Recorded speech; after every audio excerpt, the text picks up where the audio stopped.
യുദ്ധത്തിൻ്റെ പരിണാമം. കുട്ടിക്കൃഷ്ണ മാരാർ. കഥ വായന രശ്മി ഗോപകുമാർ. എല്ലാവരും ആ കൊലക്കളത്തിലെത്തി. ദ്രൗപദി മോഹാലസ്യപ്പെട്ടു വീണു. ഭീമസേനൻ ചെന്നു താങ്ങി. അവൾ സാനുജനായ യുധിഷ്ഠിരനെ നോക്കി പറഞ്ഞു, ഭാഗ്യവശാൽ മക്കൾ ക്ഷാത്രധർമ്മമനുസരിച്ച് വീണുപോയി എന്ന് വെച്ച് നിങ്ങൾക്കീ നേടിയ ഭൂമിയാകെ വാണുകൊള്ളാം. അർജുന, അങ്ങേക്കും ഭൂമി മുഴുവൻ നേടിയെന്ന് വെച്ച് അഭിമന്യുവിനെ മറക്കാം. എന്നോടുകൂടി എല്ലാം മറന്ന് സ്വസ്ഥമായിരിക്കാം. എന്നാൽ എനിക്കിത് പൊറുക്കാൻ വയ്യ. ആ പാപിയായ ദ്രൗണിയെ ഇന്ന് ചെന്ന് കൊന്നില്ലെങ്കിൽ ഞാൻ ഇവിടെ പ്രായോപവേശം കൊള്ളുകയാണ്. ഇത് മനസ്സിലാക്കിക്കൊള്ളുവിൻ.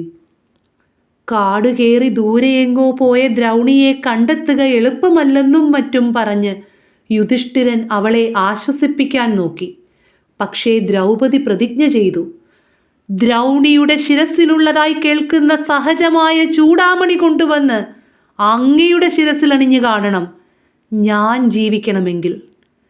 തൻ്റെ ആ നിശ്ചയം നിറവേറ്റാൻ അവൾ ഭീമനെ പ്രോത്സാഹിപ്പിച്ചു.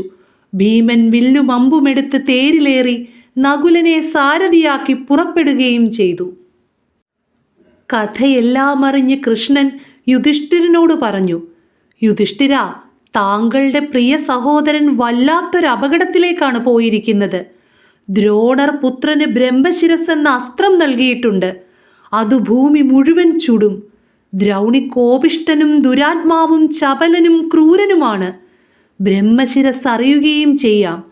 അതുകൊണ്ട് ഭീമനെ രക്ഷിക്കണം.